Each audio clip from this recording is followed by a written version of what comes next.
नमस्कार विद्यार्थी मित्रांनो, मी अमोल सुराशे पुन्हा एकदा आपल्या कृषीरत्न यूट्यूब चॅनलवरती ऑनलाईन क्लासेसवरती हार्दिक स्वागत करतो. तर आपलं जे लेक्चर सिरीज सुरू आहे प्लांट बिल्डिंगची, तर त्यातलं आपलं आजचं लेक्चर आहे ती आपली सेल्फ पॉलिनेटेड क्रॉपची सेकंड मेथड म्हणजे प्युअर लाईन सिलेक्शन. ओके, तर आपण आज प्युअर लाईन सिलेक्शनबद्दल डिस्कस करणार आहे. Okay, pure line selection we will all in detail discuss about the pure line selection method. Okay, बऱ्याच प्रकारचे क्वेश्चन MCR असेल नाही तर पुन्हा बँकिंग असेल त्यामध्ये या टॉपिकवरती येतात. प्युअर लाईन सिलेक्शन मेथड आपण बघू. ओके, तर फर्स्टली प्युअर लाईन सिलेक्शन हा कन्सेप्ट जो आहे हा कोणी दिला तो आपण बघू. Okay, the concept of pure line pure line was given by Johnson नावाचे सायंटिस्ट होते. जॉन्सन नावाच्या सायंटिस्टनी हा प्युअर लाईनचा कन्सेप्ट दिला. तो कधी दिला तर 1903ला. ओके, 1903ला त्यांनी प्युअर लाईनचा कन्सेप्ट दिला आणि त्यांनी व्हरायटी जो एक्सपेरिमेंट त्यांनी केला होता ती व्हरायटी कोणती होती तर दोज व्हरायटीज कॉमन बीन आपण त्याला म्हणतो. म्हणजे त्याचं सायंटिफिक नेम जे आहे ते आहे फॅसिलस व्हल्गॅरिसवरती त्यांनी एक्सपेरिमेंट करून या प्रकारचा कन्सेप्ट केला होता. आणि त्यांनी कॅरेक्टर कोणतं यूज केलं होतं सीड साईज म्हणजे सीड वेट जे होतं तर सीड साईज त्यांनी यूज केलं होतं. ओके, सीड साईड ऑर सीज वेट आपण त्याला म्हणतो. म्हणजे त्यांनी काय केलं की एका जनरेशनमध्ये जे हेवी सीड्स ग्रो केले होते ते पुन्हा त्यांना दुसऱ्या जनरेशनला मिळाले आणि तेच पुन्हा तिसऱ्या जनरेशनला मिळाले. म्हणून त्यांनी सीड साईजवरती काम करत असताना अशा प्रकारचं प्युअर लाईन सिलेक्शन हे कॉमन बीन म्हणजे आपण त्याला फ्रेंच बीनसुद्धा आपण त्याला म्हणतो. ओके, त्याचं सायंटिफिक नेम आहे फॅसिलस व्हल्गॅरिस. तर concept of pure line was given by the scientist Johnson in 1903, which work on a plant that is common bean or which also called as a French bean and its scientific name is Bacillus thuringiensis and they select the character in that particular variety is seed size or which also is seed weight. Okay, आता हा concept त्यांनी दिला. Okay, आता नंतर काय आता pure line म्हणजे काय आपण पूर्ण डिटेल प्रोसिजर सुद्धा प्युअर लाईनची बघणार आहे की कशा प्रकारे varietal development pure line selection method through होतं. ओके, तर आता प्युअर लाईन म्हणजे काय ते लक्षात घ्या पहिले. What is the pure line. आता मी तुम्हाला आधी प्रोसिजर समजावून सांगितली असती पण नंतर डेफिनेशन सांगितली असती पण आपला जो हे आहे तो सिक्वेन्स तो असाच राहू द्या की प्युअर लाईन म्हणजे काय. आता पहा, आता प्युअर लाईन म्हणजे काय दी होमोजिनियस प्रोजेनी ती progeny of a homogeneous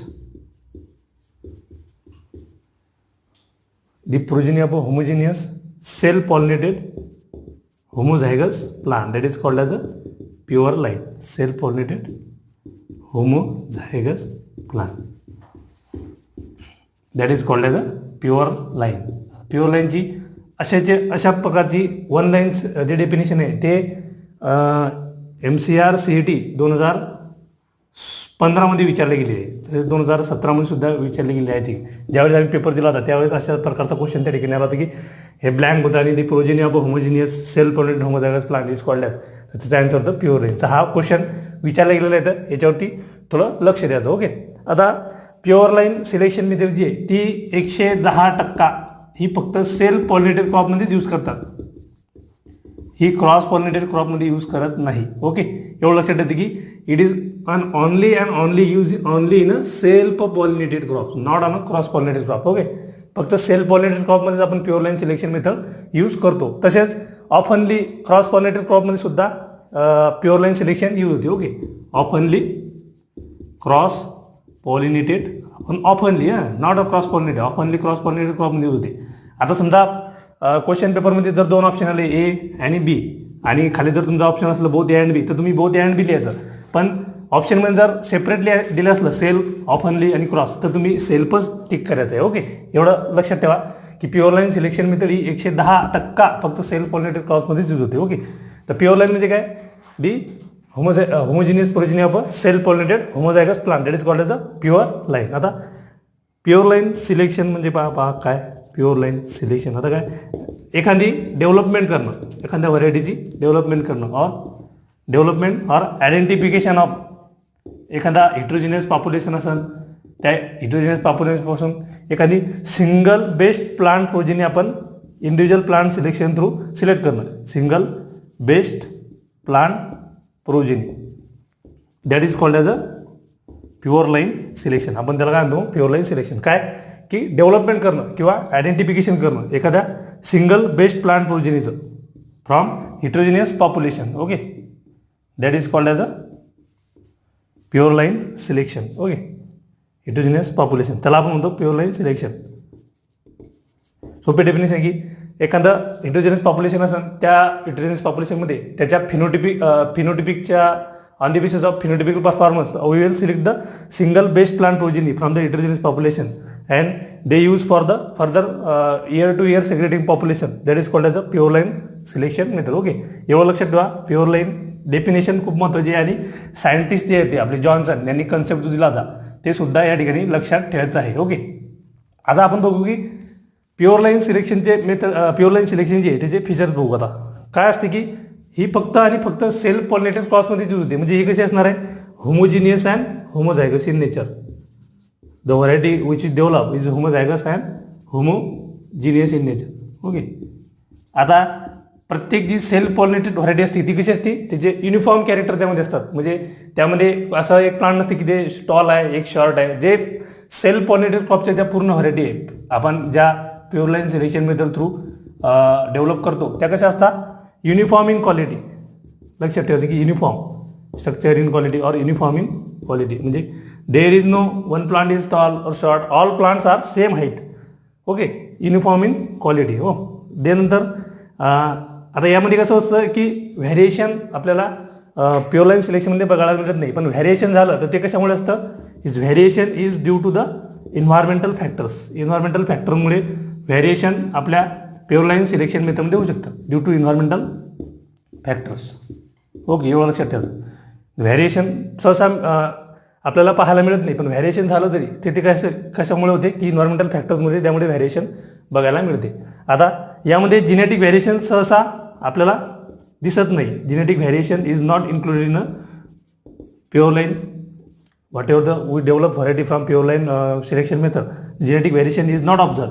but आपण काय करतो, एकच व्हरायटी जर जास्त वर्ष जर आपण तेच व्हरायटी जर त्या फील्डमध्ये ग्रो केली तर त्यामध्ये मग आपल्याला जेनेटिकली व्हॅरिएशन आपल्याला पाहायला मिळतात. तर मग या प्रश्नसुद्धा या विचारला की सोर्सेस काय असतात मग जेनेटिक व्हॅरिएशनचे. तर sources for genetic variation is कशामुळे येऊ शकते की नॅचरल आउटक्रॉसिंग जर झाली, समजा आपल्याला माहिती आहे की सेल्फ पॉलिनेटेड क्रॉपमध्ये काय असते की 95% काय असतात सेल्फ पॉलिनेशन होते, पण 5% हे काय क्रॉस पॉलिनेशन व्हायचे चान्सेस असतात. तर या 5% क्रॉस पॉलिनेशनमुळे यामध्ये काय असते की नॅचरल आउटक्रॉसिंग व्हायचे चान्सेस असतात. ओके, याच्यामुळे जेनेटिक व्हॅरिएशन येऊ शकतं. त्यानंतर काय होऊ शकतं की सडन चेंज होऊ शकतो, म्हणजे म्युटेशनमुळे सुद्धा जेनेटिक व्हॅरिएशन येऊ शकते. हे काय एक प्रश्न विचारला होता की सोर्सेस कोणते असतात प्युअर लाईनमध्ये. सहसा यामध्ये जेनेटिक व्हॅरिएशन बघायला मिळत नाही, पण कंटिन्यूअस जर एकच व्हरायटी इयर बाय इयर 10 ते 15 वर्षापर्यंत ग्रो केली तर अशा प्रकारचे जेनेटिक व्हॅरिएशन आपल्याला पाहायला मिळतं. तर त्याचे सोर्सेस काय मग, तर नॅचरल आउटक्रॉसिंग होऊ शकतं. त्यानंतर काय होऊ शकतं की म्युटेशनमुळे सुद्धा आपल्याला जे जेनेटिक व्हॅरिएशन आहे ते पाहायला मिळतं. ओके, तर हे लक्षात ठेवायचं थोडं. त्यानंतर आपण जी प्युअर लाईन सिलेक्शन मेथडने व्हरायटी डेव्हलप करतो ती कशी असते की नॉन हेरिटेबल असतं. म्हणजे एका जनरेशनमधले कॅरेक्टर हे दुसऱ्या जनरेशनमध्ये ट्रान्सफर होत नाही. Non heritable in nature. Okay, एवढं लक्षात ठेवायचं. नॉन म्हणजे the character is not transfer from one generation to another, that is a non heritable in nature. Okay, so this is all about our pure line selection method features. आता ही जी pure line selection method आहे त्याची procedure कशी आहे ते आपण discuss करू. Okay, pure line selection method through आपण कशा प्रकारचं व्हरायटी त्या ठिकाणी डेव्हलप करतो. तर डिटेलमध्ये प्रोसिजर बघू. ते हे जे काही मी तुम्हाला पॉईंट सांगितले की जी कन्सेप्ट कोणी दिला, त्यानंतर प्युअर लाईनची डेफिनेशन, त्यानंतर ती कशी आहे नेचरला, आता सेल्फ पॉलिनेटेड क्रॉप्समध्ये असल्यामुळे ती कशी असणार आहे, युनिफॉर्म इन क्वालिटी असणार आहे. ओके, आता आपण बघू त्याची प्रोसिजर. आता ही सुद्धा काही एक प्रोसिजर आहे, एक ते आपलं म्हणून सांगतो की त्याला एक व्हरायटी डेव्हलप करायची एक मेथड आहे प्युअर लाईन सिलेक्शन मेथड, पण it is only and only use in only on self pollinated crops. Okay, आता पाहू आपण याची प्रोसिजर. आता समजा जी कोणती ओल्ड व्हरायटी असेल किंवा लोकल व्हरायटी असेल किंवा एखादी देशी व्हरायटी असेल तर त्या देशी व्हरायटीला इम्प्रूव्ह करण्यासाठी आपण pure line selection method through जाऊ शकतो. फॉर एक्झाम्पल आपला जो ए नावाची एक व्हरायटी आहे. ओके, ए नावाची समजा ती राईसची व्हरायटी आहे. ओके, आता ए नावाची व्हरायटी आहे. ती ए नावाची व्हरायटी राईसची, आणि ही कशाची आहे, सेल्फ पॉलिनेटेड क्रॉपची variety. Okay, it is an self pollinated crop, म्हणजे राईस हा सेल्फ पॉलिनेटेड क्रॉप आपल्याला माहिती आहे. ओके, आता काय करू आपण, ही ए नावाची व्हरायटी आपण फर्स्ट इयरला आपण काय करू, फील्डमध्ये ग्रो करू. ओके, ग्रो केली फर्स्ट इयरला. आपल्याला व्हरायटी डेव्हलप करायची म्हणल्यावर फर्स्ट इयरला जे ए व्हरायटी होती आपली, जी ए व्हरायटी होती ती कशी होती, ओल्ड व्हरायटी होती, म्हणजे एक जुनी व्हरायटी होती ती. त्याला इम्प्रूव्ह करण्यासाठी आपण pure line selection method through जाऊ शकतो. ओल्ड व्हरायटी किंवा लोकल व्हरायटी सुद्धा आपण म्हणू शकतो, किंवा एक देशी व्हरायटी होती ती. ओके, तर आपण काय केलं, ती ए व्हरायटी फर्स्ट इयरला फील्डमध्ये ग्रो केली. ओके, हे आता हे फर्स्ट इयरची प्रोसिजर आहे, राईसची व्हरायटी आहे. ओके, मग आता ह्या फील्डमधून आपल्याला जे कॅरेक्टर आपल्याला ज्या आपल्या व्हरायटीमध्ये पाहिजे, ते आपण डिझायरेबल कॅरेक्टर त्या व्हरायटीमध्ये पाहिजे, ते आपण फर्स्टली काय करू, लिस्ट आउट करून घेऊ. मग आपल्याला काय पाहिजे, समजा आपल्याला डॉर्फ हाईट पाहिजे, मग पूर्ण डॉर्फ हाईटचे सिलेक्ट करायचे. त्यानंतर आपल्याला काय पाहिजे की स्पाइक लेन आपल्याला चांगल्या प्रकारची त्या व्हरायटीमध्ये पाहिजे, मग स्पाइक लेन सिलेक्ट करू. Number of grains per spike चांगले पाहिजे, मग ते प्लांट आपण यामध्ये या हेटेरोजेनस पॉप्युलेशनमध्ये पाहू, ते सिलेक्ट करू. ओके, अशा प्रकारचे कॅरेक्टर लिस्ट आउट करून घ्यायचे. आपण याला काय म्हणतो, डिझायरेबल कॅरेक्टर. म्हणजे काय, डिझायरेबल कॅरेक्टर म्हणजे काय, ते कॅरेक्टर आपल्याला आपण जी व्हरायटी डेव्हलप करू, प्युअर लाईन सिलेक्शन करू, त्या व्हरायटीमध्ये यायला पाहिजे, त्याला म्हणतो आपण डिझायरेबल कॅरेक्टर. ओके, तर असे प्रकारचे कॅरेक्टर आपण यामधून सिलेक्ट करू. ओके, असे किती आपल्या पुस्तकानुसार यामध्ये किती 200 ते 1000 प्लांट आपल्याला सिलेक्ट करायला लागतात. ओके, 200 ते 1000 प्लांट. ओके, मग आपल्याला हा प्लांट एक चांगला वाटला, मग आपण तो सिलेक्ट केला. हा चांगला नाही वाटला, मग रिजेक्ट.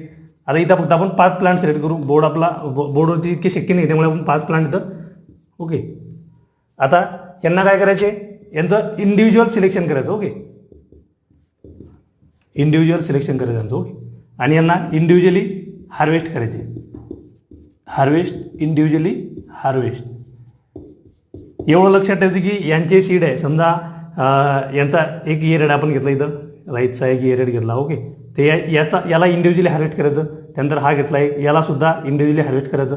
त्यानंतर याला सुद्धा इंडिव्हिज्युअली हार्वेस्ट करायचं, याला सुद्धा इंडिव्हिज्युअली हार्वेस्ट करायचं, आणि याला सुद्धा इंडिव्हिज्युअली. आता हे इयरेड आहे.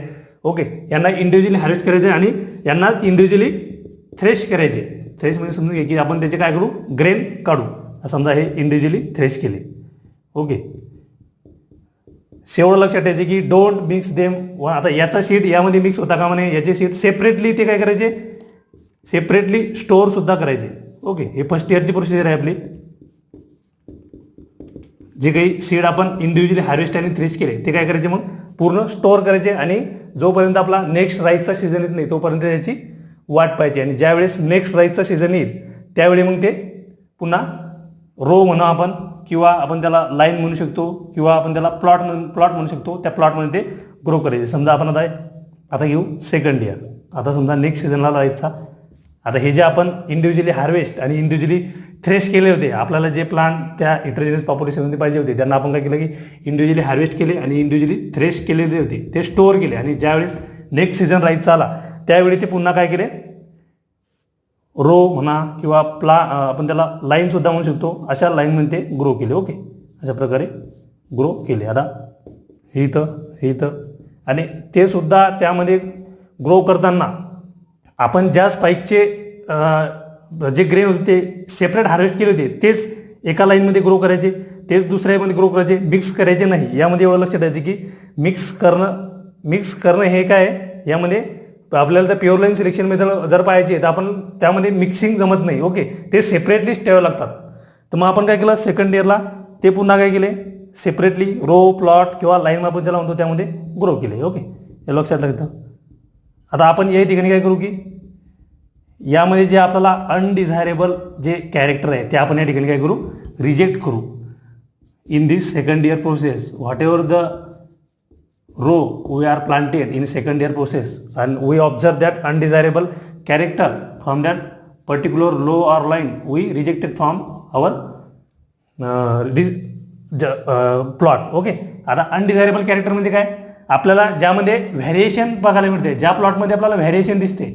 आता होमोझायगस आपल्याला व्हरायटी तयार करायची आहे, तर आपल्याला सर्व प्लांट कसे लागणार आहे, युनिफॉर्म लागणार आहे. म्हणजे कोणाची हाईट टॉल नाही लागणार, कोणाची शॉर्ट नाही लागणार, आपल्याला एकाच हाईटचे प्लांट त्या ठिकाणी लागतील. मग आपल्याला जे अनडिझायरेबल कॅरेक्टर या प्लॉटमध्ये दिसत आहे. समजा आपल्याला यामध्ये काय एक शॉर्ट हाईट दिसू राहिली, एक डॉर्क हाईट, एक टॉल हाईट दिसू राहिली. मग यामध्ये काय व्हॅरिएशन येते. मग आपण याला काय करू, रिजेक्ट करू. किंवा मग एका एरियाची स्पाइक लेंथ जास्त आहे, एका एरियाची कमी आहे, पुन्हा त्याला रिजेक्ट करू. आपल्याला काय एका युनिफॉर्म प्लांट आपल्याला प्युअर लाईन सिलेक्शनमध्ये पाहिजे.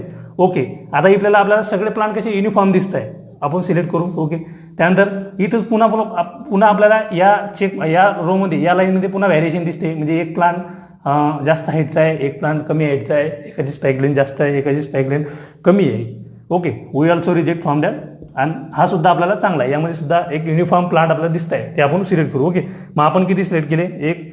आता हा सुद्धा चांगला आहे, याला सिलेक्ट केला 2 आणि हा 3. समजासाठी लक्षात ठेवा.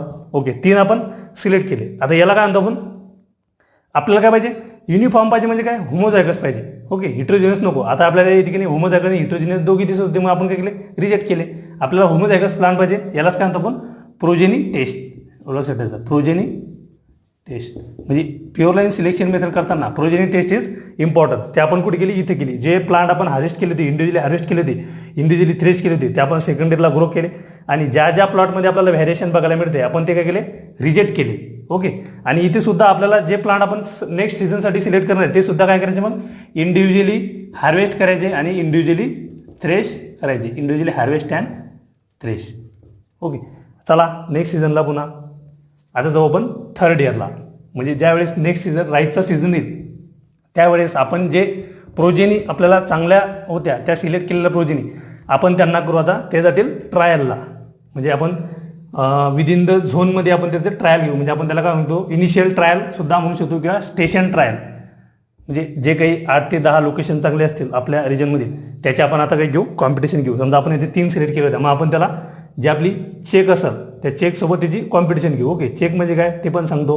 समजा ही चेक व्हरायटी आहे, त्यासोबत आपण त्याची काय कॉम्पिटिशन घेऊ. ओके, हे आपण ग्रो केले, 3च सिलेक्ट केलं आपण. ओके, 3 सिलेक्ट केला. आता समजा ही आपली जी प्युअर लाईनची आपण जी सिलेक्ट केलेली जे सीट होते ते या ठिकाणी ग्रो केले. आणि हे आपली चेक. आता चेक म्हणजे काय, ते चेक म्हणजे एवढं लक्षात ठेवायचं की समजा आपण आता हा तिकडचा नागपूरचा रिजन आहे, आणि नागपूर रिजनमध्ये ज्या काही राईसच्या तिथे ऑलरेडी ज्या फेमस व्हरायटी असतील, त्या फेमस व्हरायटीसोबत जी काही पॉप्युलर व्हरायटी त्या नागपूर रिजनमध्ये असेल, त्याला आपण म्हणतो चेक व्हरायटी. आणि त्या पॉप्युलर त्या फेमस व्हरायटीसोबत आपण जी प्युअर लाईन सिलेक्शन थ्रू जी सिलेक्ट केलेली व्हरायटी आहे, त्या व्हरायटीचं काय घेऊ, कॉम्पिटिशन घेऊ. ओके, जी पॉप्युलर ती ऑलरेडी तिथं पॉप्युलर आहे, जे काही असेल त्या नागपूर रिजनमध्ये राईसची जी व्हरायटी असेल ती ऑलरेडी तिथं पॉप्युलर आहे, त्या पॉप्युलर व्हरायटीसोबत आपण काय करू, आपली जी आपण सिलेक्ट केलेली जी प्युअर लाईन सिलेक्शनसाठी जी ओल्ड व्हरायटी आपण सिलेक्ट केलेली होती किंवा ती देशी व्हरायटी सिलेक्ट केलेली होती, तिचं घेऊ कॉम्पिटिशन. ओके, चेकसोबत. चेक केलाच म्हणतात, ती ऑलरेडी त्या रिजनमध्ये पॉप्युलर आहे. समजा नागपूर रिजनमध्ये राईस आपण ग्रो करतो, तर नागपूर रिजनमध्ये काय करायचं की ती ऑलरेडी तिथं पॉप्युलर आहे, त्या चेकसोबत आपण तिचं काय घेऊ, कॉम्पिटिशन घेऊ. ओके, हे काय थर्ड इयरची प्रोसेस आपण करतोय. तर ही चेकसोबत आपण कॉम्पिटिशन घेतली. ओके, मग आता समजा यातले या 1 नंबरच्या व्हरायटीने चांगला परफॉर्मन्स दिला. ओके, आपण त्याला सिलेक्ट केली. याला काय म्हणतात, प्रिलिमिनरी ट्रायल. प्रिलिमिनरी ट्रायल म्हणतात आपण म्हणतो. हे कुठे होतं, विदिन द झोन. म्हणजे जो आपला पर्टिक्युलर झोन असेल त्या विदिन द झोनमध्ये आपण हा ट्रायल घेतो. यालाच काय म्हणतात मग स्टेशन ट्रायल सुद्धा म्हणतात. Station trial. Okay, within the zone किंवा आपण त्याला म्हणतो स्टेशन ट्रायल. म्हणजे जी कोणती आपली पॉप्युलर व्हरायटी असेल, जी फेमस व्हरायटी असेल त्या पर्टिक्युलर झोनमध्ये, त्या झोन पर्टिक्युलर पॉप्युलर व्हरायटीसोबत आपण तिचं काय करतो, कॉम्पिटिशन घेतो. आणि जी कॉम्पिटिशनमध्ये ज्या चांगला परफॉर्मन्स देईल ते आपण पुन्हा फर्दर जी आपली प्रोसेस असेल त्या फर्दर प्रोसेससाठी नेक्स्ट सीझनला पाठवतो. ओके, समजा हिनं त्या ठिकाणी चांगला परफॉर्मन्स दिला नाही, मग त्याला आपण काय केलं, रिजेक्ट केली. ओके, हिनं चांगला परफॉर्मन्स दिला, मग आपण तिला सिलेक्ट केली. ओके, आता नेक्स्ट पहा. मग यांना पुन्हा काय करायचं, इंडिव्हिज्युअली हार्वेस्ट करायचं आणि इंडिव्हिज्युअली थ्रेश करायचं. पुन्हा इंडिव्हिज्युअली हार्वेस्ट आणि इंडिव्हिज्युअली थ्रेश, आणि पुन्हा नेक्स्ट सीझन जोपर्यंत राहायचं येणार नाही तोपर्यंत त्याची त्याला स्टोअर करून ठेवायचं. ओके, पाहू आता नेक्स्ट. समजा हिनं चांगला परफॉर्मन्स चेक व्हरायटीसोबत दिला, सिलेक्ट केली, ती नेक्स्टला गेली, हिनं चांगला परफॉर्मन्स दिला. आता ती जाईल, आता ही जे चांगल्या ज्या त्यांनी जो परफॉर्मन्स दिला होता ज्या व्हरायटीने, ती जाईल आता तिला ऑल इंडियामध्ये त्या ठिकाणी पसरवण्यात येईल. म्हणजे जी आपण म्हणतो all India coordinated research project जे प्रत्येक युनिव्हर्सिटीला असतात ऑल इंडिया, तर त्या ठिकाणी हिला ट्रायलसाठी पाठवलं जातं. All India coordinated research project जे असतात, आपला AICRP आपण ज्याला म्हणतो AICRP, तर त्या AICRB युनिव्हर्सिटी असेल KVK असेल त्या ठिकाणी तिला ट्रायलसाठी पाठवलं जातं. म्हणजे ऑल इंडिया पूर्ण स्टेटमध्ये तिला तिचेसुद्धा तिथं मग त्या स्टेटमधील जी पर्टिक्युलर फेमस व्हरायटी असेल तिच्यासोबत तिची कॉम्पिटिशन होते. ओके, मग तिला आपण सुद्धा म्हणू शकतो चेक. आता समजा इथं आपण ही सिलेक्ट केली होती, ही सिलेक्ट केली होती. ओके, आता ही झाली आपली. आता जी आपली असते याला CVT ट्रायल म्हणतात. याला काय म्हणतात, याला जसं प्रिलिमिनरी ट्रायल म्हणतो ते याला म्हणतात CVT ट्रायल. म्हणजे काय, कोऑर्डिनेटेड व्हरायटल ट्रायल किंवा सेंट्रल व्हरायटल ट्रायल सुद्धा म्हणतात. कारण ही ऑल इंडियामध्ये त्या ठिकाणी हिचं कॉम्पिटिशन आपण घेत असतो. म्हणजे पूर्ण स्टेटमध्ये ही पसरली जाते आणि ज्या ज्या स्टेटमधील राईसच्या ज्या ज्या फेमस व्हरायटी आहे त्या फेमस व्हरायटीसोबत या व्हरायटीचं काय होते, कॉम्पिटिशन होते. ओके, जो माझा याला लागतात जवळपास या CVT ट्रायलला जवळपास 2 ते 3 वर्षाचा कालावधी लागतो चेकिंगसाठी. किती, 2 ते 3 इयर्स याला लागतात. मग आता ही 3rd इयरची प्रोसेस होती. ओके, मग इथं 4th year to 6th year समजा, एवढं लक्षात ठेवा. 4th year to 6th year इथं लागत. काय होईल मग इथं काय झालं की ज्या ज्या पर्टिक्युलर स्टेट असेल त्या पर्टिक्युलर स्टेटमध्ये ज्या ज्या व्हरायटीने चांगला परफॉर्मन्स दिला मग त्याला त्या स्टेटसाठी तिला रिलीज केलं जाईल. ओके, समजा हिने चांगला परफॉर्मन्स दिला मग हिला त्या स्टेटसाठी पर्टिक्युलर झोनमधील ज्या व्हरायटी चेक व्हरायटीज आहे त्यासोबत तिचा परफॉर्मन्स त्यापेक्षा चांगला होता मग तिला त्या पर्टिक्युलर स्टेटसाठी रिलीज करण्यात येईल. मग हिनं चांगला परफॉर्मन्स दिला, हिनं दिला आणि मग हिला रिजेक्ट करण्यात येईल. ओके, मग यांना त्या पर्टिक्युलर झोन असेल त्या पर्टिक्युलर स्टेटमधील त्या पर्टिक्युलर स्टेटमध्ये झोनमध्ये तिला रिलीज केलं जाईल आणि तिला त्या ठिकाणी नाव देण्यात येईल. आता पुन्हा या 7th इयरला. ओके, मग आता ही आपली व्हरायटी या ठिकाणी तयार झाली. पण आपण अशीच्या अशी फार्मरला डिस्ट्रीब्यूट करतो का नाही, मग आपल्याला काय सर्टिफाईड सीड त्या ठिकाणी पाहिजे असतात फार्मरला डिस्ट्रीब्यूट करण्यासाठी. मग फार्मरला डिस्ट्रीब्यूट करण्यासाठी आपल्याला 2 ते 3 वर्षाचा कालावधी द्यावा लागतो. म्हणजे सर्टिफाईड सीड तयार करण्यासाठी आपल्याला 2 ते 3 वर्ष मिनिमम लागतात. ओके, आता समजा ही 7th इयर टू समजा 10th इयरपर्यंत घ्या सर्टिफाईड सीड बनण्यासाठी. ओके, ही जाईल मल्टिप्लिकेशनसाठी, मल्टिप्लिकेशन फॉर मग जे असेल ब्रीडर सीड असेल, फाउंडेशन असेल किंवा मग सर्टिफाईड सीडसाठी त्याला तेवढे लागतात. सर्टिफाईड सीड बनण्यासाठी त्याला जवळपास 2 ते 2 वर्षे मिनिमम द्यायला लागतात. म्हणजे फार्मरमध्ये डिस्ट्रीब्यूट करायची असली तर त्याला 2 ते 3 वर्ष हे मिनिमम लागत असतात. Okay, so this is all process all about pure line selection. म्हणजे काय आहे की व्हरायटी होती ती फेमस व्हरायटी होती, ओल्ड व्हरायटी. आपण प्युअर लाईन सिलेक्शनमध्ये तू एखादी ओल्ड व्हरायटी असेल किंवा एखादी लोकल व्हरायटी असेल किंवा एखादी देशी व्हरायटी असेल तिला इम्प्रूव्ह करण्यासाठी आपण pure line selection method use करतो.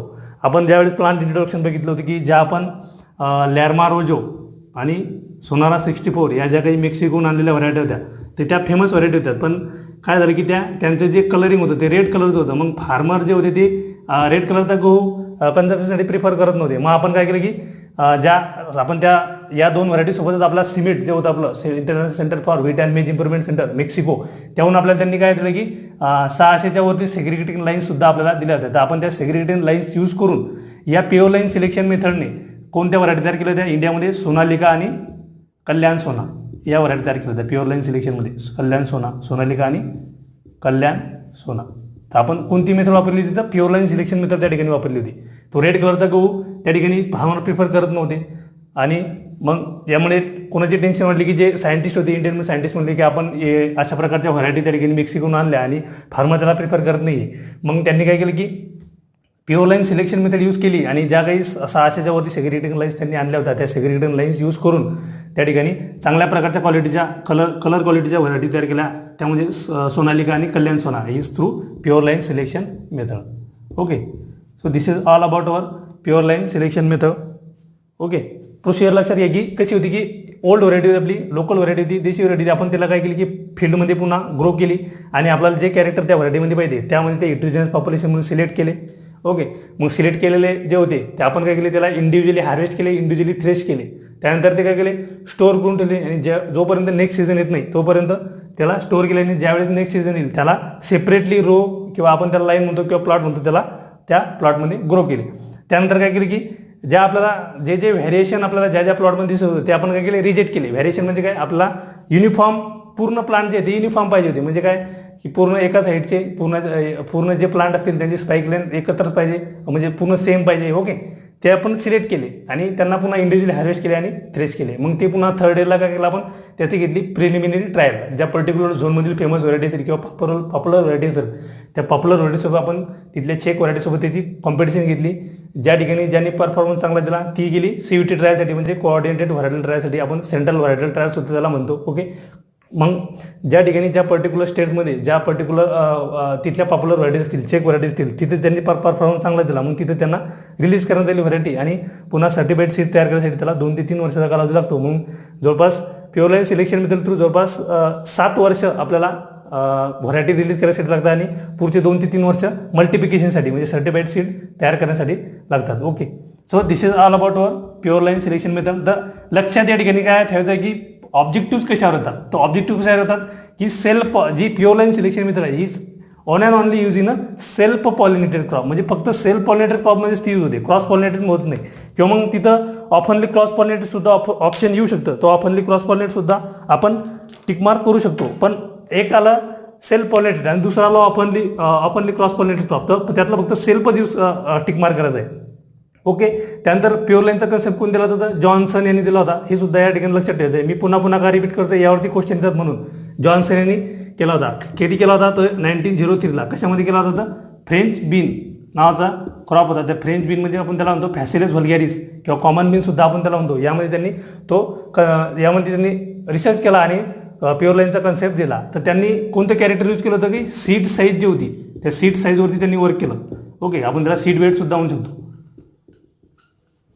यावरती त्यांनी काम केलं आणि pure line selection method develop केली. त्यानंतर काय इथं क्वेश्चन काय येतो की तिथं डेफिनेशनवरती सुद्धा क्वेश्चन येतो, प्युअर लाईन म्हणजे काय. आपण बघितलं की आपण एकच स्पाईक त्या ठिकाणी सिलेक्ट केला होता आणि एकच स्पाईकचे जे सीड होते ते सेपरेटली हार्वेस्ट आणि थ्रेश केले होते आणि तेच पुन्हा नेक्स्ट सीझनला ग्रो करत गेलो होतो. म्हणजे हे काय झालं की इथे जे होते ते होमोझायगस प्लांट आपण सिलेक्ट केले होते. म्हणून प्युअर लाईन म्हणजे काय की the progeny of a single homogeneous self pollinated homozygous plant, म्हणून त्याला आपण म्हणतो प्युअर लाईन सिलेक्शन. ओके, तर क्वेश्चन यावरतीच येतात. एवढं लक्षात ठेवायचं आहे की जॉन्सनने दिली होती प्युअर लाईनची डेफिनेशन लक्षात ठेवायची. Okay, so this is all about our pure line selection method. आपलं जे नेक्स्ट लेक्चर असेल त्यामध्ये आपण जी नेक्स्ट मेथड आहे आपली जे कोणती असेल ती आपण डिस्कस करू. Okay, now we will stop here. Thank you.